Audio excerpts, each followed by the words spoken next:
पिपाजी महाराज की जय। आज हरारा कुंतेश्वर महादेवरा आणि प्रांगण में समाज रो एक बड़ो उत्सव ध्वजा समारोह वणी निमित्त आ सब में समाज रा बड़ा बुजुर्ग बड़ा माना युवा साथी और सब समस्त ये पंच पटेलारा सानिध्य में आज विशाल ध्वजा कार्यक्रम जो आयोजित होगा वनी उपलक्ष्य में आज इकट्ठा हुआ हाँ और नाथारा नाथ बड़नाथ मणियार दरबार में हाजिर हुआ और आज समाज री जो पंच पंचायत वर्षों व्यती है ये मनो दृश्य माँ युवा छोरा ने देखने मिली अन्ना लाल लारे सुबह ध्वजारो कार्यक्रम बड़ा आनंद अट देखने मिली मेवाड़ री समस्त दधी समाजी जनता आज अटे पहुँचवा वाली है और बड़ा मस्त कार्यक्रम अटे व्यव वालो है और आनंद सब जना अटे अने कार्यक्रम रो लुफ्त लेगा अने आनंद कार्यक्रम में ऊंचाई पे ले जाएगा। विगत कई वर्षों जो कार्यक्रम आयोजित हो रहा है और अने कार्यक्रम ने दिनों दिन अठारी जो समाज रुचि बढ़ी रही और समाज जना भेड़ा वे रहा है वही और बहुत ही मन आनंद करे है। माना युवा छोरा ने प्रेरणा देवे है और माना साथ में खड़ा है नादवारों पधारिया आदरणीय भाई साहब घनश्याम जी अनिया जैसा बुजुर्ग ने देखी मानो भी हौसलो बढ़े कि माँ भी अनी कार्यक्रम में आप हर कार्यक्रम में अतरा एक्टिव रहे और अन्यों माने प्रेरणा मिले। जय पिपाजी री जय एकलिंगनाथ री। वैसे के ये साक्षात घनश्याम है तो ये गन्नों के श्याम क्यों नहीं बादला ने तो ये खींची बड़े पटेलों के लाला 40-45 साल मेरे को 40-45 साल इस जाजम पे मेरे को हो गया। पुराने ज़माने में जो फैसले होते थे तो वो 6 चोगले में हाई कोर्ट होता था, कैलाशपुरी सर्वोच्च होता था। कैलाशपुरी से किसी को भी मतलब किसी प्रकार का विवाद वगैरह होता था वो पटेल द्वारा उसको संपादित किया जाता था। और ये 6 जो चोगले हैं मेवाड़ के उन 6 चोगलों में ये हाई कोर्ट है। हाई कोर्ट का मतलब ये कि यहाँ से मतलब जो भी आस पास के गाँवों का जो भी मसला होता है सामाजिक का होता है जो भी मतलब फैसला होता है वो इस जाजम के मार्फत किया जाता है। पिपाजी का मंदिर बनाया परशुराम जी बाटी ने 30 साल उन्होंने किया।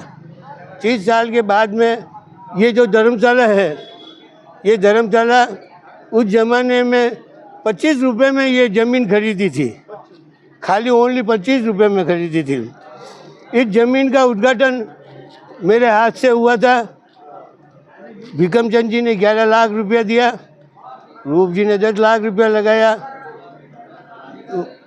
डॉक्टर साहब ने 2 कमरे बनवाए और किरण माई जी से जो सहयोग हुआ उन्होंने एक हॉल बनाया और जोली मांड के 5 लाख रुपए में जो ज़मीन खरीदी पीछे समाज के लिए, क्योंकि वो ज़मीन थोड़ी थी इसलिए उसको 5 लाख रुपए में वो ज़मीन उस ज़माने में देवस्थान विभाग नहीं बना उसके पहले इस ज़मीन को खरीदा और इसके ऊपर ये जो बड़ा हॉल बनाया भोजन का भोजनशाला वो सभी कार्य इस कार्यकारिणी जो रूप जी की कार्यकारिणी थी। चुनाव इसलिए नहीं हुए कि चुनाव में 30 साल महीने विवाद पैदा होता रहा, आपस में बहुत संघर्ष हुआ तो चुनाव नहीं हुआ। वो चुनाव परशुराम जी के बाद में कन्हैयालाल जी पटेल थे, कन्हैयालाल जी के बाद में यहाँ के जो भंवर जी पटेल बने तो इस तरह से मतलब वो ध्वजा और ये ध्वजा आज वही परंपरा मेवाड़ की जो धोली ध्वजा वाले की अपन ये बोलते हैं वो धोली ध्वजा वाला यही है जो कुंतेश्वर महादेव है। न माँ बाप बड़े होते हैं और न गुरु बड़ा होता है, सबसे बड़ा महादेव बड़ा होता है जो अपने को बचपन में तो क्या बचपन से लगा के मृत्यु तक तो अपन सोना करते हैं, सोना करते हैं और मरने के बाद में जो भस्म चढ़ती है ना वो भस्म महादेव को जो चढ़ती है वो सबसे सर्वोपरि भगवान से बड़ी चीज़ उसको मानी गई है। उसी अनुसार ये प्रतिवर्ष ये प्रोग्राम यहाँ होता था। उस समय चंदा करके और वो प्रोग्राम को किया जाता था। धीरे धीरे विकास होता रहा और विकास होने के बाद में आज इस कुंतेश्वर की ये कृपा है कि यहाँ जितने भी अतिथिगण आते हैं वो आराम से खाना पीना वगैरह करके जाते हैं। कैलाशपुरी में भी इसी तरह से पहले भोजन लेके जाते थे और भोजन के बाद महीने अपने अपने घर चले जाते थे। तो कैलाशपुरी में पहले एकलिंगनाथ की तरफ से, धारेश्वर महादेव की तरफ से दाल बाटी का प्रोग्राम रखा। उस संस्था को चलाते चलाते आज 24 साल हो कैलाशपुरी में हो गया। आज 35 लाख रुपया कैलाशपुरी में अन्न क्षेत्र का पड़ा हुआ है। महादेव की ज़मीन जो है धारेश्वर महादेव की, वो समाज ने 400 रुपये में सन 55 में खरीदी थी।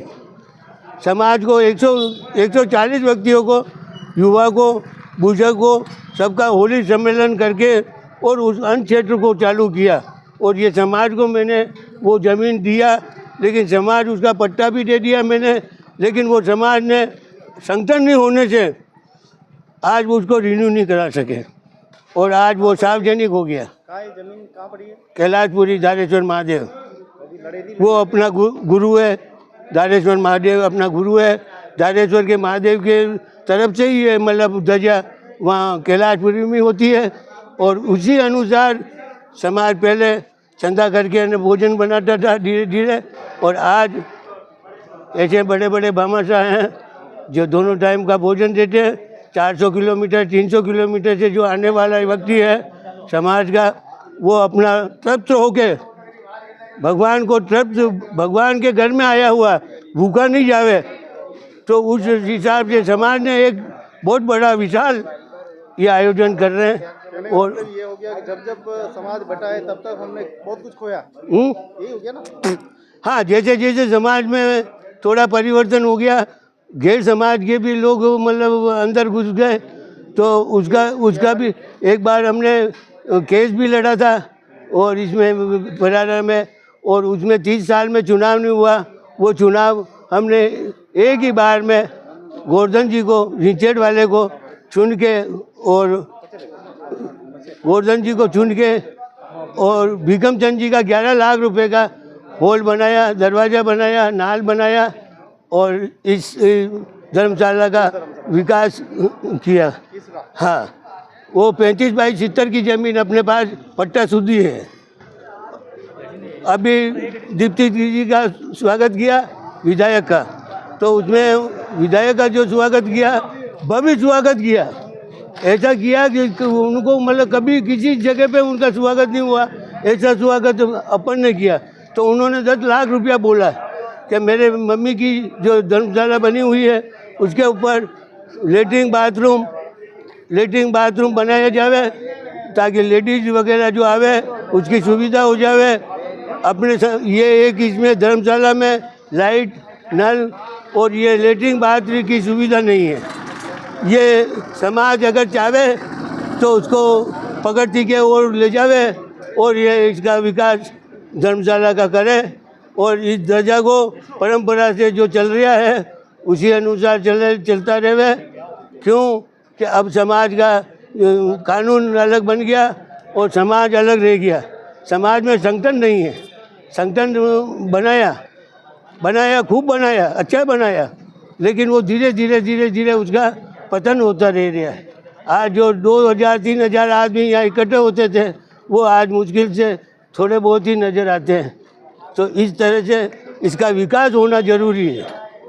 क्या ये विकास अगर हो जाए तो आने वाला समय में अपनी धर्मशाला का और भी भव्य विकास